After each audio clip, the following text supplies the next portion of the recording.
नमस्कार, मैं हूं हरिशंकर व्यास। सेंट्रल हॉल में आपका स्वागत है। भारत की करेंसी, उसका रुपया लड़खड़ाया हुआ है। $1 के मुकाबले में रुपए की कीमत 64 रुपए की सीमा को कई बार तोड़ गई। यूं भारत का विदेशी करेंसी भंडार मजबूत और भरपूर है। कोई 350 अरब डॉलर का रिजर्व है। मगर नरेंद्र मोदी सरकार क्योंकि मजबूत रुपए के वायदे पर आई थी, ऐसे में 63-64 रुपए के बीच और उससे पार रुपए का रहना आर्थिकी को खतरा भी है। करेंसी की चिंता स्वाभाविक है। 26 मई 2014 को जब मोदी सरकार की शपथ हुई थी, तब रुपया प्रति डॉलर 60 था। उस स्तर को थामे नहीं रखा जा सका। भारत का रुपया दुनिया की सभी नामी करेंसियों के मुकाबले सस्ता हुआ है। डॉलर, यूरो, येन, युआन सभी के मुकाबले रुपया सस्ता है और हो रहा है। हैरानी की बात है कि ऐसा तब है जब भारत सरकार जीडीपी बढ़ने, वित्तीय घाटे के काबू में होने की बातें कर रही है। कुछ जानकारों के अनुसार डॉलर के मुकाबले रुपया सस्ता हो रहा है तो वजह अमेरिकी अर्थव्यवस्था है। वहां फेडरल बैंक की रीति नीति से डॉलर महंगा है। संदेह नहीं है कि अपने आर्थिक हालातों, विदेश व्यापार की दशा ने रुपयों को गिराया है। आर्थिकी को ऐसी जंग या दीमक लगी हुई है जिससे बात नहीं बन रही। सरकार भले आर्थिकी को संभालती हुई महसूस कर रही है, मगर वह संभली हुई नहीं है। आज इस सब पर चर्चा है, मगर उससे पहले गपशप और खास सुर्खियां है। शुरुआत सियासी गपशप से करते हैं।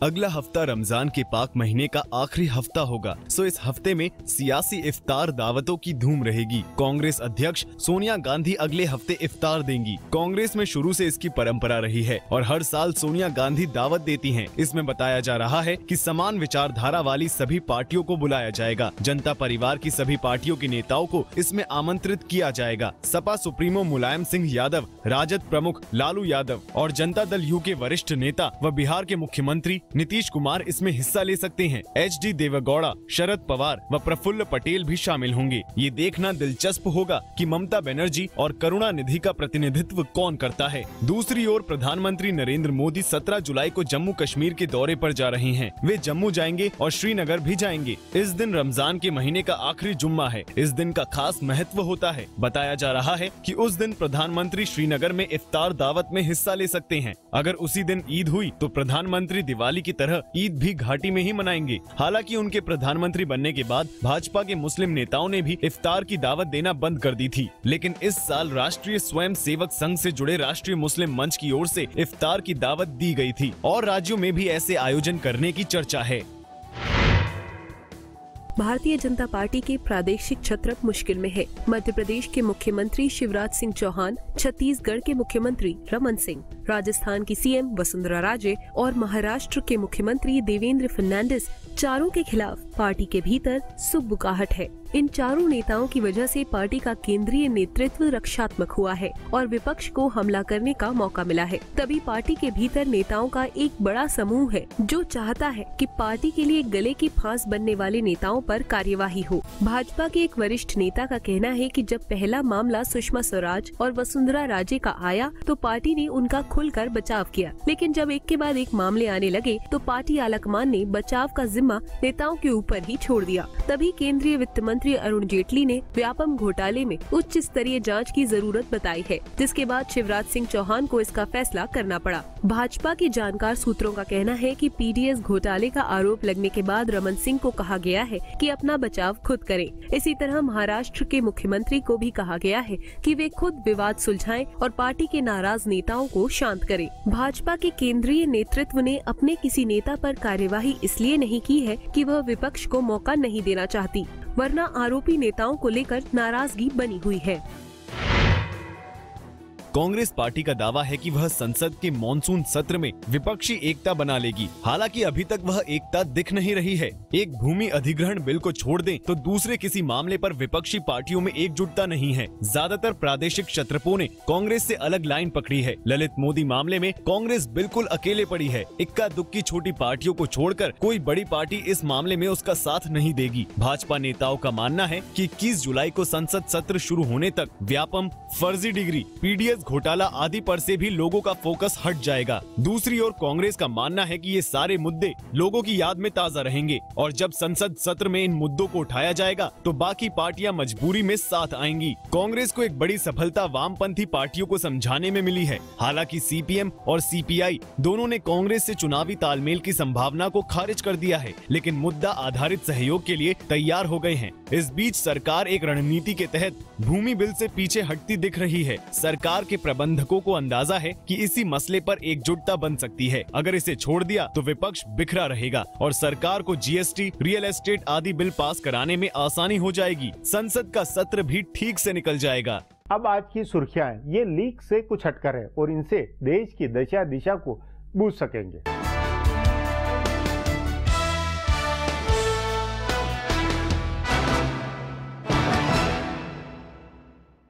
मध्य प्रदेश के बहुचर्चित व्यापम घोटाले को लेकर विपक्ष के तीखे हमले झेल रहे मुख्यमंत्री शिवराज सिंह चौहान ने आज दिल्ली में विदेश मंत्री सुषमा स्वराज से मुलाकात की। सुषमा स्वराज मध्य प्रदेश की विदिशा सीट से सांसद हैं। आधिकारिक रूप से बताया गया है कि भोपाल में होने वाले विश्व हिंदी सम्मेलन की तैयारियों के सिलसिले में शिवराज सिंह चौहान ने सुषमा स्वराज से मुलाकात की है, लेकिन जानकार सूत्रों का कहना है कि उन्होंने व्यापम घोटाले से जुड़े ताजा मामलों पर उनसे चर्चा की। गौरतलब है कि चौहान की सरकार ने विपक्ष के भारी दबाव के बाद इस मामले की सीबीआई जाँच की सिफारिश की है। हालांकि खुद चौहान ने इस बात से इनकार किया है कि उन्होंने किसी दबाव में जांच की मंजूरी दी है। उन्होंने कांग्रेस पर पलटवार करते हुए ये भी कहा कि कांग्रेस के राज में पर्चियों पर भर्ती हो जाती थी।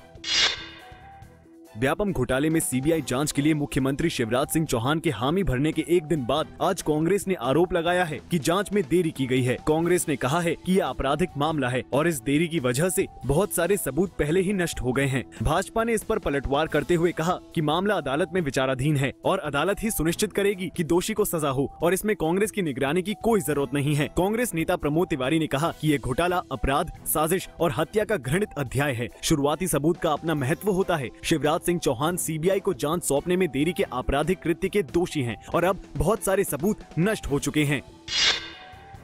उत्तर प्रदेश की पूर्व मुख्यमंत्री और बहुजन समाज पार्टी की नेता मायावती ने मध्य प्रदेश के मुख्यमंत्री शिवराज सिंह चौहान पर निशाना साधा। मायावती ने उनसे कहा कि जब तक व्यापम घोटाले की जांच चल रही है तब तक उनको अपने पद से इस्तीफा दे देना चाहिए। मायावती ने लखनऊ में प्रेस कॉन्फ्रेंस करके मध्य प्रदेश के व्यापम घोटाले से जुड़े लोगों की मौत की घटनाओं पर गहरी चिंता जताई और कहा कि शिवराज चौहान को व्यापम कांड की जाँच पूरी होने तक तत्काल अपने पद से इस्तीफा दे देना चाहिए। उन्होंने कहा कि ये इसलिए जरूरी है क्योंकि उनके कई करीबी लोग इस घोटाले में आरोपी हैं। ऐसे में जांच की निष्पक्षता बनी रहे इसलिए उनका इस्तीफा आवश्यक है। मायावती ने भाजपा और प्रदेश में सत्तारूढ़ समाजवादी पार्टी पर निशाना साधा और कहा कि ये दोनों पार्टियां मिलकर प्रदेश में दंगा कराना चाहती है। मध्य एशियाई देशों की यात्रा पर गए प्रधानमंत्री नरेंद्र मोदी उज्बेकिस्तान और कजाकिस्तान का दौरा खत्म करके रूस पहुंच गए हैं। रूस में प्रधानमंत्री ब्रिक्स देशों के सम्मेलन में हिस्सा लेंगे। इस ब्रिक्स सम्मेलन के दौरान 100 अरब डॉलर की पूंजी से शुरू हुए ब्रिक्स बैंक का उद्घाटन भी होगा। भारत के मशहूर बैंकर केवी कामत को इस बैंक का पहला प्रमुख बनाया गया है। इस सम्मेलन से इतर वे पाकिस्तान के प्रधानमंत्री नवाज शरीफ और चीन के राष्ट्रपति शी जिनपिंग से भी मिलेंगे और द्विपक्षीय मसलों पर चर्चा करेंगे। प्रधानमंत्री नरेंद्र मोदी की 2 दिन की कजाकिस्तान यात्रा में दोनों देशों के बीच 5 समझौतों पर दस्तखत हुए हैं। इसमें सैन्य सहयोग बढ़ाने के लिए हुआ रक्षा समझौता और यूरेनियम की आपूर्ति का करार भी शामिल है। दोनों देशों के बीच ये समझौते प्रधानमंत्री मोदी और कजाक राष्ट्रपति नूर सुल्तान नजरबायेव के बीच समग्र वार्ता के बाद हुए। इस वार्ता में दोनों नेताओं ने आतंकवाद और चरमपंथ के खिलाफ लड़ाई में सक्रियता से सहयोग करने का फैसला किया। मोदी ने कहा कि दोनों नेता भारत और कजाकिस्तान के बीच व्यापार और सहयोग बढ़ाने के रास्ते में आने वाली बाधाओं को दूर करने पर सहमत हुए हैं। साझा प्रेस कॉन्फ्रेंस में प्रधानमंत्री ने बताया कि दोनों नेताओं के बीच कई अंतर्राष्ट्रीय मुद्दों पर बातचीत हुई, जिसमें क्षेत्रीय शांति, कनेक्टिविटी, समन्वय, संयुक्त राष्ट्र सुरक्षा परिषद में सुधार और आतंकवाद के खिलाफ लड़ाई जैसे मुद्दे शामिल हैं। फिलहाल अब एक ब्रेक है, फिर खुलासा होगा।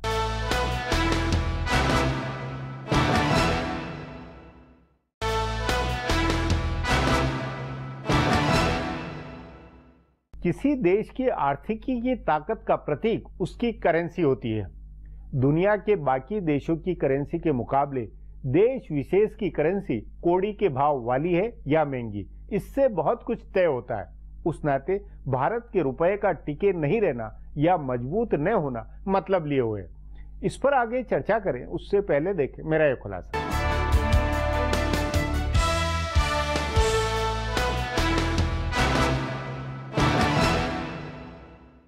भारतीय मुद्रा की सेहत अच्छी नहीं है। हाल की अंतर्राष्ट्रीय घटनाओं ने रुपए पर दबाव और बढ़ा दिया है। ग्रीस में जनमत संग्रह के बाद जो हालात बने हैं, उनसे कुछ दिन और रुपए पर दबाव रहेगा। आज की खबरों के मुताबिक अगले 3 महीने में रुपए की कीमत और गिरेगी। रुपए के मुकाबले डॉलर का भाव 64.5 रुपए तक जा सकता है। अभी यह 63 से 64 रुपए के बीच झूल रहा है। यह कोई अच्छी स्थिति नहीं है। 1 साल पहले डॉलर 60 रुपए के स्तर पर था। उसके बाद देश के आर्थिक हालात सुधरे हैं, फंडामेंटल्स मजबूत हुए हैं, विकास दर बढ़ी है, विदेशी मुद्रा का भंडार बढ़ा है और खराब मानसून की एक चिंता को छोड़ दें तो मोटे तौर पर आर्थिकी को मापने वाले सारे पैमाने सही हैं। इसके बावजूद रुपया मजबूत नहीं हो रहा है।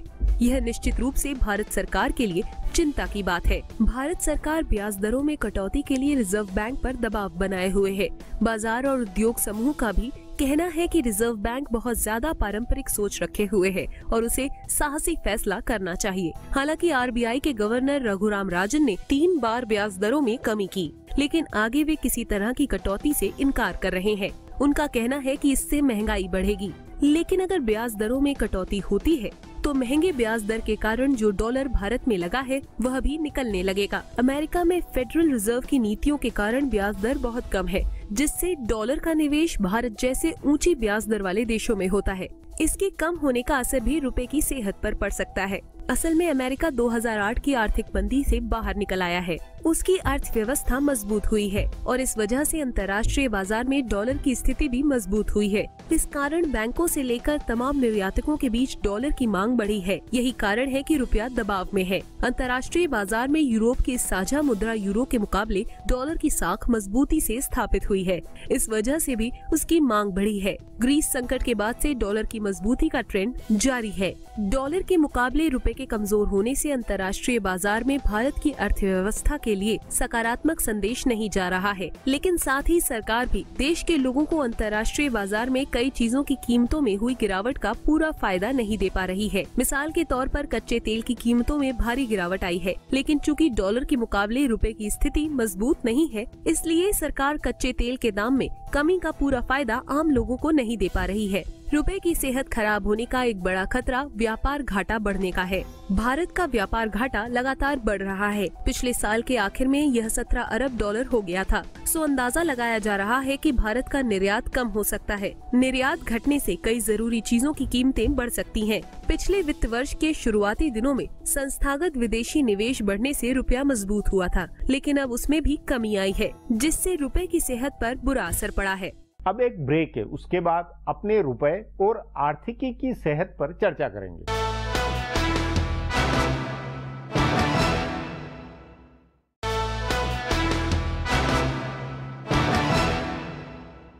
शेयर बाजार और करेंसी आर्थिकी के अहम पैमाने हैं। मोटे तौर पर आर्थिकी को पठारी या कि स्थिर दिशा में मान सकते हैं, पर उससे लुढ़कने के संकेत या तो शेयर बाजार से मिलते हैं या रुपए में कीमत में गिरावट से।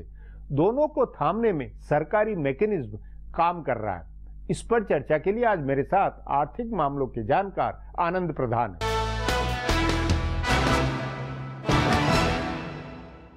आनंद जी, एक तरफ सरकार से ये दावा हो रहा है कि जीडीपी बढ़ रही है, जीडीपी में स्थिति ठीक है, आर्थिकी में स्थिरता आई है, लेकिन रुपए को लेकर बाजार में और वैसे भी जो उतार चढ़ाव है उससे घबराहट नजर नहीं आती। देखिए, रुपए का संबंध बहुत हद तक हमारे जो फॉरेन फंड का इनफ्लो है उसके साथ जुड़ा हुआ है और कितना फंड बाहर जा रहा है उसके आधार से रुपए की कीमत तय होती है और एक हद तक उसको फ्री फ्लो में छोड़ा हुआ है। हालांकि रिजर्व बैंक बहुत ज्यादा तेजी से गिरने नहीं देता और बहुत तेजी से चढ़ने भी नहीं देता, तो एक तरह से रिजर्व बैंक की एक मॉनेटरी उसमें भूमिका है, लेकिन ओवरऑल एक खास जिसको कहते हैं कि एक फ्रेम में उसको ऊपर नीचे होने देते हैं वो, और ये शो करने के लिए कि हमने उसको फ्री छोड़ा हुआ है, उसकी अपनी जो वैल्यू है उसके आधार पर नहीं तो आपके अनुसार अभी फ्री छोटा हुआ है? नहीं, पूरी तरह से फ्री नहीं है, कंप्लीट फ्री नहीं है मार्केट में, उसमें रिजर्व बैंक की बहुत महत्वपूर्ण भूमिका होती है। रुपए की कीमत को लेकर के जो अभी सवाल हैं, जैसे शुरू में सरकार ने यह दिखाने की कोशिश की थी कि रुपए की कीमत को हम मजबूत बनाएंगे मतलब डॉलर के मुकाबले में, क्योंकि हमारे अब आर्थिकी की ये ताकत शो करता है और इसलिए हम इसको 60 के आसपास रखेंगे। ये जो 64-65 पहुंच गया था, ये इसकी बड़ी आलोचना चुनाव प्रचार के दौरान हुई थी, खुद नरेंद्र मोदी ने की थी। तो अब लेकिन समस्या ये है कि एक तरफ आप रुपए को जब मजबूत रखते हैं डॉलर के मुकाबले, तो उसके कुछ फायदे हैं। उसके फायदे ये हैं कि जो आप इंपोर्ट करते हैं वो आपके लिए सस्ता पड़ता है, लेकिन जब आप इंपोर्ट जो कर रहे हैं जैसे पेट्रोलियम की कीमतें वगैरह, तो वो ऑलरेडी आप पाएंगे कि कम हो गई हैं। लेकिन रुपए की कीमत से एक्सपोर्ट का भी बहुत गहरा संबंध है, यानी अगर आपका रुपया कंपिटिटिव नहीं है इंटरनेशनल मार्केट में, तो आपके एक्सपोर्ट पर सीधा असर पड़ता है। अब आज की स्थिति यह है कि इंपोर्ट के मामले में उतना प्रेशर नहीं है आप पर, लेकिन एक्सपोर्ट लगातार डाउन जा रहा है। एक्सपोर्ट में जो एक्सपेक्टेशंस थी, क्योंकि आपको अगर आप मैन्युफैक्चरिंग को बढ़ावा देना है, इंडस्ट्री को ग्रोथ देनी है, तो इंटरनल मार्केट में भी अगर डिमांड नहीं है और बाहर भी एक्सपोर्ट नहीं हो रहा है, तो मैन्युफैक्चरिंग में पिकअप नहीं आ पाएगा। तो इसलिए ये एक बड़ी चुनौती ये है कि रुपए की कीमत को कैसे इस रेंज में रखा जाए जहां हमारा रुपया इंटरनेशनल मार्केट में भी हमारे एक्सपोर्ट को कॉम्पिटिटिव रख सके। तो मुझे लगता है कि रिजर्व बैंक और सरकार के बीच इसको लेकर एक सहमति है कि वो 63 से 64 के बीच में रहे। इसमें बिल्कुल वो उसको लेकिन उसको 60 के आसपास नहीं लेने जाने, क्योंकि उसमें फिर हमारा जो एक्सपोर्ट है वो बिल्कुल एक तरह से कॉम्पिटिटिव हो जाएगा और एक्सपोर्ट में हम बहुत मार खा जाएंगे। इंपोर्ट का बिल जितना बड़ा है और अगर इकोनॉमी ग्रोइंग है, कैपिटल अगर इक्विपमेंट और ये इंपोर्ट बढ़ाने ये करें तो रुपए को तो सस्ता बनाना पड़ेगा। पर नहीं, लेकिन आपको एक्सपोर्ट भी तो बढ़ाना है, क्योंकि नहीं तो फिर गैप बढ़ जाएगा ना। नहीं तो उसमें नहीं, दूसरी करेंसियां भी अगर चीन की भी और येन भी और डॉलर अगर सब मजबूत हो रहे हैं, पर तो हमें ये देखना है, मैं ये कह रहा हूं कि रुपए की कीमत को लेकर के ये डिलेमा हमेशा रहता है पॉलिसी मेकर के सामने कि एक तरफ रुपया मजबूत होने से इंपोर्ट सस्ता होगा, लेकिन दूसरी तरफ एक्सपोर्ट पर उसका सीधा असर। तो आपको उसका एक बैलेंसिंग रेंज रखना पड़ता है जहां आपका एक्सपोर्ट भी लेकिन अफेक्टेड नहीं हो। आप इसमें बहुत ज्यादा एक तरह से आप ये कहें कि बहुत फोर्सफुल ये नहीं हो सकते कि रुपए को जबरदस्ती आप कम मतलब मजबूत बनाने की कोशिश करें। उसके लिए रिजर्व बैंक को एक तरह से बहुत ज्यादा पैसा नहीं, लेकिन अगर अपने पास इतना 350 अरब डॉलर का अगर रिजर्व है या ये तमाम बातें और आर्थिकी के अंदर ये है कि भाई ये चिंता नहीं है कि रुपया लुढ़क के आर्थिकी के दबाव में अगर रुपया नहीं लुढ़कता हुआ लगता है तो फिर इसको अपने नेचुरल उसमें उतार चढ़ाव पे जाने देना चाहिए। हाँ, तो एक तरह से रिजर्व बैंक इसमें या जो पॉलिसी मेकर्स हैं उनको ये डिसाइड करना पड़ता है कि हमें इसको किस रेंज में रखना है। आप वो जितना अपना इंपोर्ट बिल सस्ता हुआ उसमें कईयों को उम्मीद थी कि 50-55 तक डॉलर आ जाएगा। मैं समझता हूं नहीं, ये एक बहुत ही मतलब स्वप्न था, ऐसा संभव नहीं है, क्योंकि रुपए की कीमत बहुत सारी अदर करेंसीज के आधार पर भी तय होता है और इंटरनेशनल मार्केट में जहां आप एक्सपोर्ट तलाश रहे हैं और एक्सपोर्ट को बढ़ाने पर आपका जोर है। क्यों? उसकी वजह यह है कि आपकी जो मैन्युफैक्चरिंग है वो सीधे सीधे आपके एक्सपोर्ट से भी, क्योंकि आप अगर कंपीट कर रहे हैं चाइना से जो एक्सपोर्ट लेड इकोनॉमी है, तो उससे अगर कंपीट करने के लिए, क्योंकि वो चीप माल बेचता है दुनिया में, तो अगर उससे आपको कंपीट करना है तो आपके माल को भी उसके कंपटीशन में होना चाहिए। इसलिए आप एक तरह से रुपए की कीमत को एक खास रेंज में रखते हैं जहां वो कॉम्पिटिटिव बना रह सके। ये नहीं लगता है कि रुपए में जो भी उतार चढ़ाव आ रहे हैं वो FII मतलब शेयर बाजार से डॉलर आना जाना ये ज्यादा फैक्टर रहा पिछले 6 महीने 1 साल में? वो भी एक बहुत महत्वपूर्ण फैक्टर है, क्योंकि अगर FIIs पैसा लेके आते हैं तब रुपया मजबूत होता है और वो भी एक परेशानी है, क्योंकि उसको एक तरह से जब वो लेके आते हैं बहुत ज्यादा पैसा और हमारा रुपया मजबूत होने लगता है तो एक्सपोर्ट असर पड़ता है। दूसरा, जब वो लेके जाने लगते हैं तो रुपया गिरने लगता है और उसमें एक क्लियर कट सरकार की तरफ से, रिजर्व बैंक की तरफ से एक मैसेज होता है कि हमारा ये रेंज है। उसमें स्टेबिलिटी बहुत जरूरी है। उस नाते सरकार की नीति अभी तक सफल है, आप मानेंगे? मेरा कहना यह है कि जो रिजर्व बैंक और सरकार ने एक रेंज बना रखा है उस पर कड़ाई से उनको फोकस करना चाहिए और स्पेकुलेशन का उसमें बहुत मौका नहीं देना चाहिए कि सरकार चाहती है कि ये मजबूत हो और मार्केट ये चाहता है कि वो नीचे गिरे, तो इससे स्पेकुलेटर्स को बहुत ज्यादा मौका मिलता है। मुझे लगता है कि स्पेकुलेटर्स को यहां बहुत ज्यादा खेलने का मौका नहीं देना चाहिए। जी आनंद जी, बातचीत को यहीं समाप्त करेंगे। प्रोग्राम में आने के लिए बहुत बहुत धन्यवाद। हमारा प्रोग्राम अब यहीं खत्म होता है। आग्रह है कि प्रोग्राम पर अपनी राय HS Vyas nayaindia.com पर ईमेल करके बताएं या hsvyas@twitter पर जाहिर करें। सो अब कल फिर मिलेंगे इसी चैनल पर इसी समय।